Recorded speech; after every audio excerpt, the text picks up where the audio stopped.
15절 말씀 저희가 다시 읽도록 하겠습니다. 15절 시작. 요셉의 형제들이 아버지의 죽음을 보고 말했습니다. 혹시 요셉이 우리에게 원한을 품고 우리가 그에게 했던 모든 잘못에 대해 안갚음을 하면 어떻게 하지? 드디어 저희가 창세기 50장 이제 결론 부분에 도달했습니다. 야곱도 죽고 또 요셉도 죽고 마지막에 모든 영적인 리더들이 죽는 장면으로 끝이 납니다. 야곱의 죽음 또 요셉의 죽음을 보면서 놀라게 되는 사실이 두 가지가 있습니다.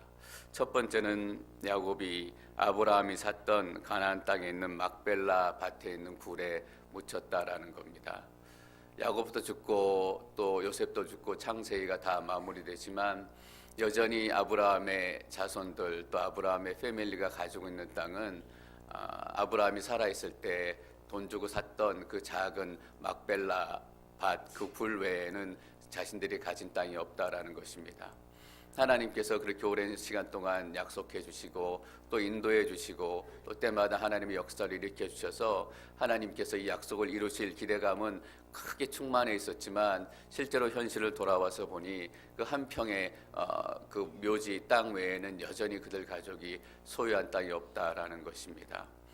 하나님의 약속은 때때로 이렇게 우리 가운데 머물러 있을 때가 있구나라는 생각을 하게 됩니다.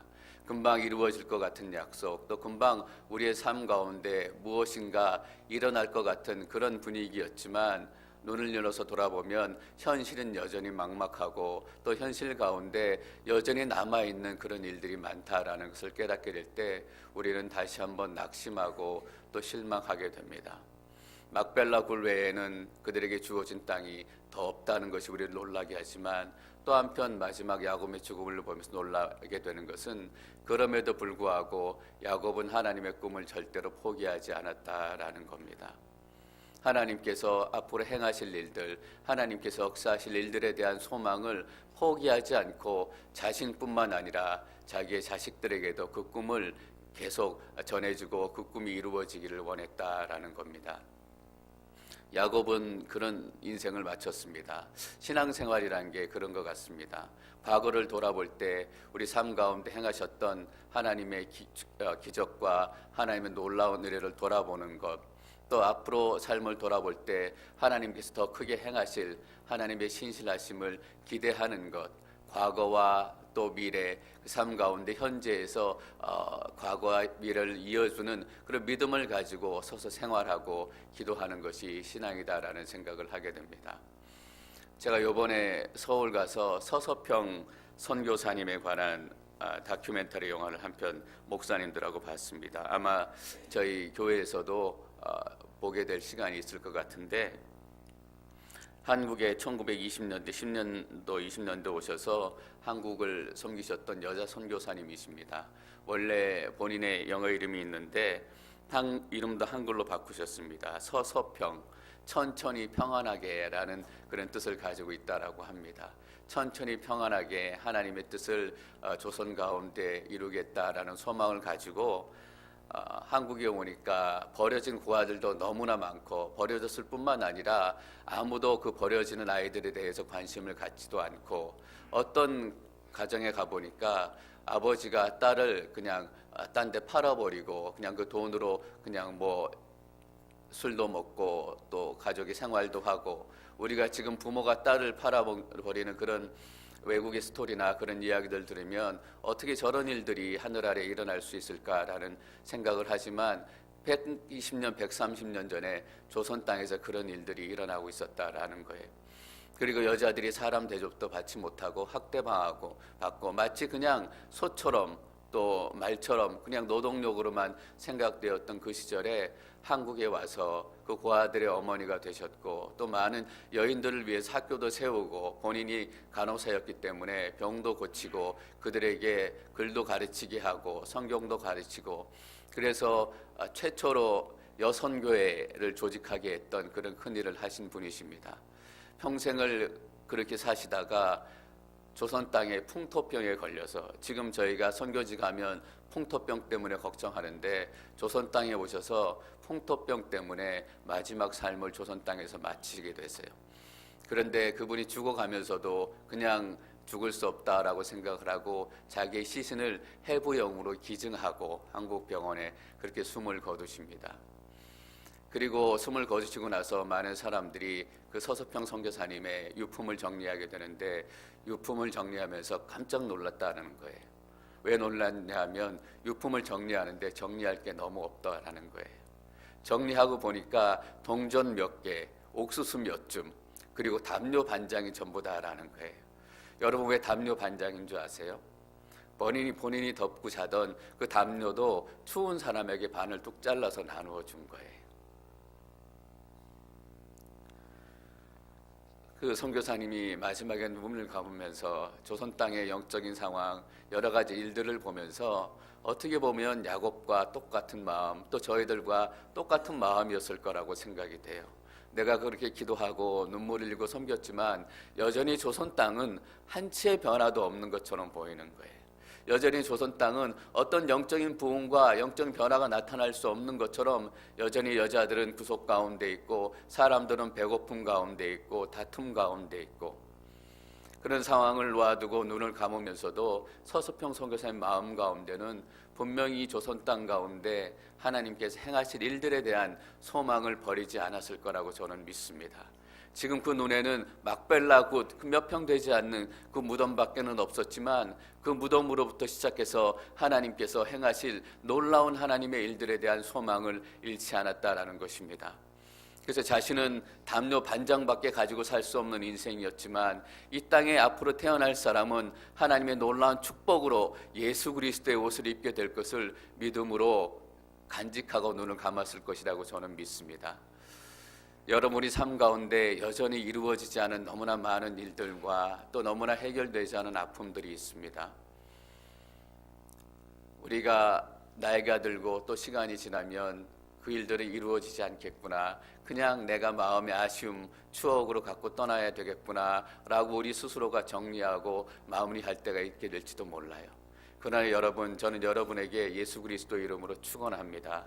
하나님께서 주신 꿈은 반드시 이루어진다라는 것을 믿으시기를 바랍니다. 야곱은 눈을 열어서 믿음으로 바라보았습니다. 아직 이루어지지 않는 미래의 일들이지만 믿음은 보이지 않는 것의 실상, 하나님께서 이미 이루실 그 일들을 믿음의 눈을 열어서 바라보게 되는 것입니다. 참 우리 삶 가운데 기도 제목이 많아요. 아프기도 하고 때로는 배고프기도 하고 때로는 렌트비 때문에 걱정되기도 하고 또 자식 때문에 얼마나 걱정이 많아요. 하루도 우리 자식 걱정 안 하고 살 수 있으면, 저도 이번에 가서 부모님 또 뵈니까 또 걱정하시고 또 잘 사는지, 거기서 밥은 먹고 다니니 얘 밥 안 굶어요. 그런 걱정이 늘 있지만 하나님께서 우리의 삶을 통해서 우리 자손들을 통해서 하나님의 놀라운 계획을 이루어 가실 것을 믿습니다. 여러분 포기하지 마십시오. 야곱은 그냥 창세기의 스토리 주인공으로 있는 것이 아니라 우리의 삶을 먼저 살았던 믿음의 선배입니다. 우리는 그 선배의 삶을 쫓아가서 살게 될 것입니다. 요셉의 형제들이 아버지의 죽음을 보고 말했습니다. 혹시 요셉이 우리에게 원한을 품고 우리가 그에게 했던 모든 잘못에 대해 안갚음을 하면 어떻게 하지? 형들이 잘 살 수 있었고 또 요셉이 형들을 잘 대접했던 건 야곱 아버지가 있었기 때문이다라고 생각을 하고 있었던 것 같아요. 그래서 야곱의 죽음을 보고 아버지를 보낸 슬픔도 컸지만 또 슬픔이 지나자마자 요셉이 자기들에게 복수하고 원한을 갚지 않을까라는 걱정이 들기 시작한 거예요. 형들이 아직 하나님의 은혜를 은혜로 깨닫지 못했기 때문에 요셉이 너무너무 마음에 아파합니다. 여러분, 우리가 때때로 요셉의 형들처럼 생각할 때가 있습니다. 어떤 사람 때문에 우리 가운데 하나님의 역사, 하나님의 은혜가 이루어지기 시작한다라는 거예요. 온누리 교회를 보면서 그런 생각을 많이 했잖아요. 온누리 교회가 이렇게 건강하고 또 하나님께서 많은 일들을 일으키신 교회가 한 것은 하 목사님의 영성 때문이다라고 많이 생각을 했어요. 하 목사님의 헌신과 기도 때문이다라고 많이 생각을 했어요. 맞아요. 하영조 목사님은 특별한 분이시고 또 기도하시고 하나님의 비전을 품으신 분이세요. 그러나 이 교회는 하영조 목사님의 교회가 아니라 하나님의 교회다라는 것을 우리가 잊지 말아야 합니다. 하 목사님께서 5년 전에 돌아가실 때 많은 분들이 걱정하셨잖아요. 하 목사님이 안 계시고 돌아가셨는데 이제 온누리 교회는 어떻게 될까? 온누리 교회라는 이 거대한 항공모함 같은 교회는 도대체 어디로 갈까? CGN TV 1년에 몇십억씩 드는데 하 목사님이 계시니까 사람들이 도와주고 또 유명한 사람들이 와서 함께 해줬는데 하 목사님이 계시지 않으면 이 CGN TV가 어떻게 될까? 마무리해야 되는 것이 아닐까라고 많은 사람들이 걱정을 했어요. 그런데 이번에 가서 목사님들을 만나고 또 이재훈 목사님의 말씀도 듣고 교제하면서 느낀 것은 참 이재훈 목사님도 훌륭하다라는 생각을 많이 하게 됐어요. 그래서 이재훈 목사님을 위해서 기도해야 되겠다라는 생각도 하게 됐는데 동시에 깨닫게 되는 것은 역시 온누리 교회는 하용조 목사님의 교회가 아니라 하나님의 교회다라는 것을 다시 한번 깨닫게 됐어요. 많은 사람들이 하 목사님이 안 계시면 어떡하지 라고 생각했지만 하 목사님이 안 계실 때보다 어떤 부분은 훨씬 더 좋아지고 있다라는 것을 제가 보게 된 거예요. 여러분, 사람들 때문에 하나님의 은혜가 임하는 것이 아니에요. 우리가 신앙생활을 하면서 종종 착각할 때가 있어요. 내가 무엇을 가지고 있기 때문에, 내 안에 무엇이 있기 때문에 하나님께서 내게 은혜를 주신다라는 거예요. 내가 기도했기 때문에 하나님께서 구원해 주시고 내가 열심히 예배드렸기 때문에 하나님께서 내게 복을 주신다라고 생각하는 거예요. 여러분, 우리 안에 있는 어떤 것 때문에 하나님께서 우리에게 은혜를 주시는 것이 아니라 하나님께서 우리를 사랑하시고 우리를 선택하셨기 때문에 우리 삶 가운데 하나님의 은혜가 시작이 된 것입니다.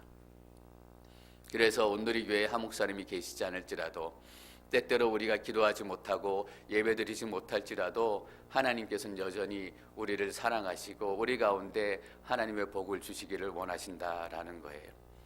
형들이 이것을 깨닫지 못했어요. 야곱 때문에 자신들이 은혜를 받고 복을 받는다라고 생각했다라는 거예요. 야곱이 없으면 요셉이 우리에게 어떻게 하겠지, 원수와 또 원한을 갚겠지라고 생각을 하게 된 거예요.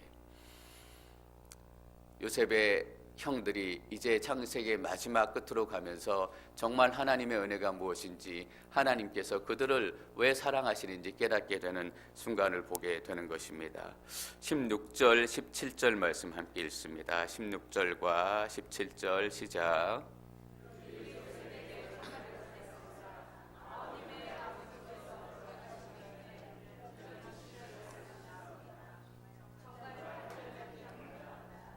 비록 내 형제들이 내게 악을 행했어도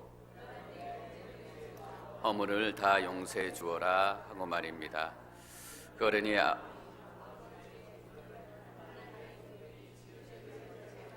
은혜해 주십시오. 요셉은 이 말을 듣고 울었습니다.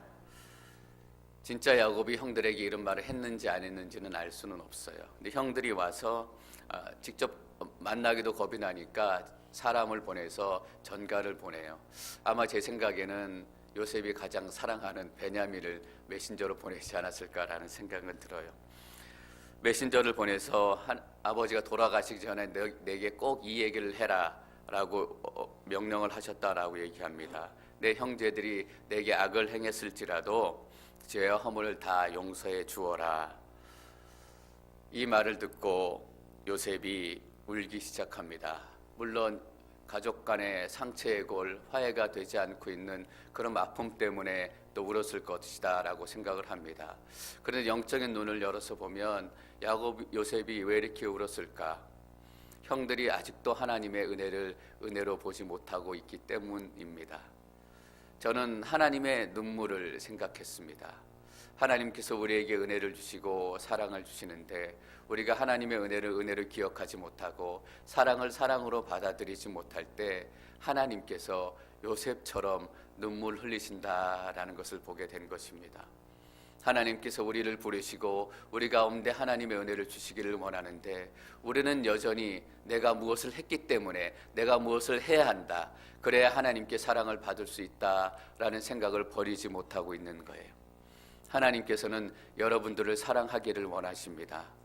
여러분들이 무엇을 했기 때문이 아니라 여러분 한 사람 한 사람이 하나님의 아들이기 때문입니다. 우리가 하나님의 은혜를 알지 못하면, 하나님의 은혜 가운데 멀어지기 시작하면 하나님께서는 이렇게 아픔의 눈물을 흘리게 되시는 것입니다. 저도 목회하면서 그런 순간이 많잖아요. 하나님의 은혜에 의지하고 하나님께서 행하실 일들을 기대하지만 늘 제가 어떻게 해보려고 하는 마음이 많아요. 내가 좀 더 기도하고 내가 좀 더 노력하고 물론 그런 것들이 필요하지만 그것 때문에 그것이 없으면 하나님께서 아무 일들도 일으키지 않는다라는 두려움에 사로잡힐 때가 있는 거예요. 형들이 아버지가 죽으니까 두려움에 사로잡히는 거예요. 겁이 나는 거예요.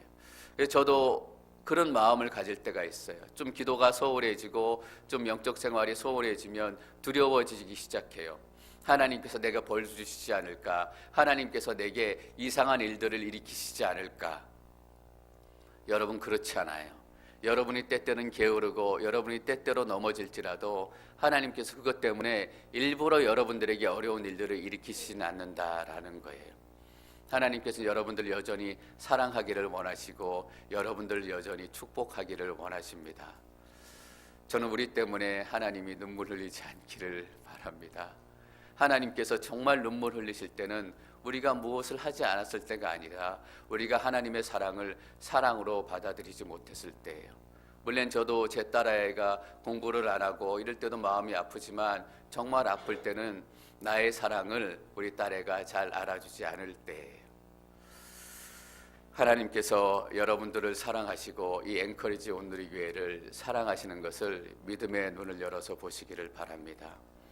다른 것은 다 흔들려도 때때로 기도하지 못할 때가 있을지라도 그 사랑이 절대로 흔들리지 않기를 축원합니다. 18절, 19절 말씀 저희가 함께 읽습니다. 18절, 19절 시작.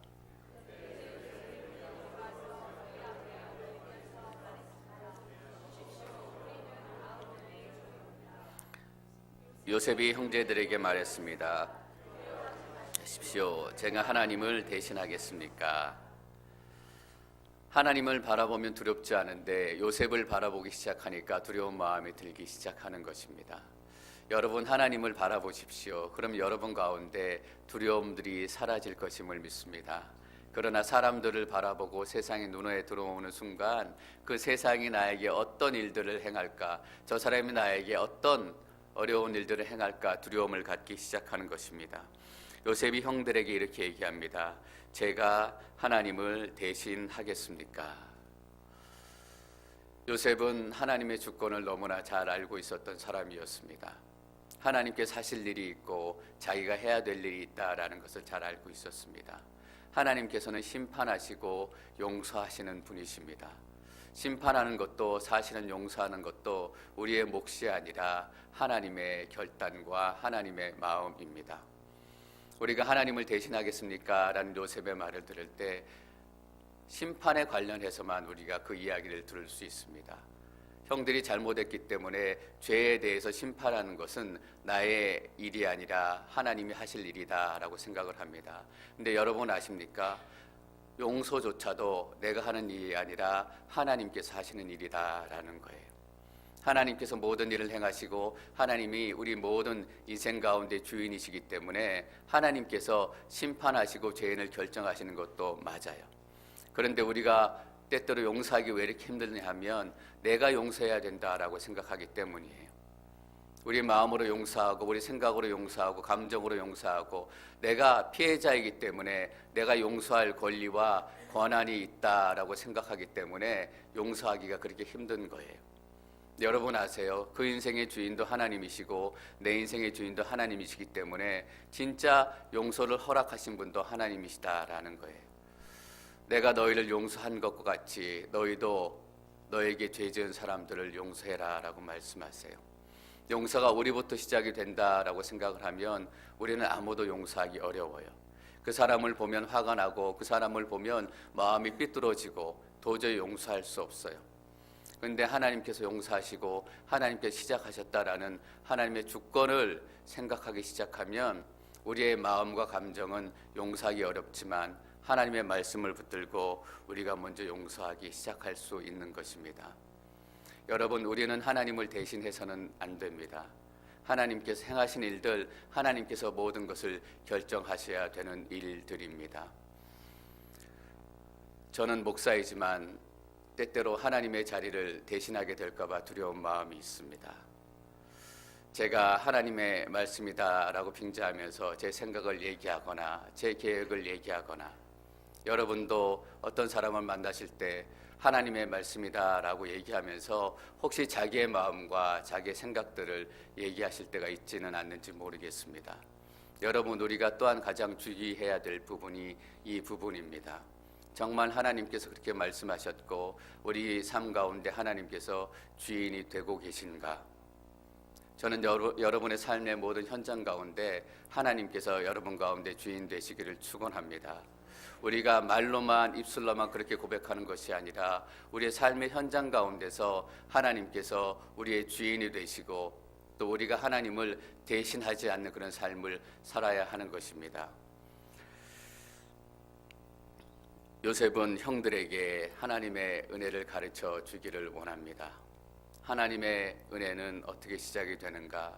내 삶의 자리에 내가 주인이 되지 않고 어떤 것이 하나님의 대신으로 자리하지 않고 하나님께서 하나님이 계실 그 자리에 온전하게 임하시는 그 순간부터 은혜가 시작이 되는 것입니다. 하나님께서는 우리의 왕 되심을 선포합니다. 여러분, 하나님의 말씀을 믿으시기를 축원합니다. 그 하나님께서 여러분 가운데 하나님의 일들을 멈추지 않고 계속 하시게 될 것입니다.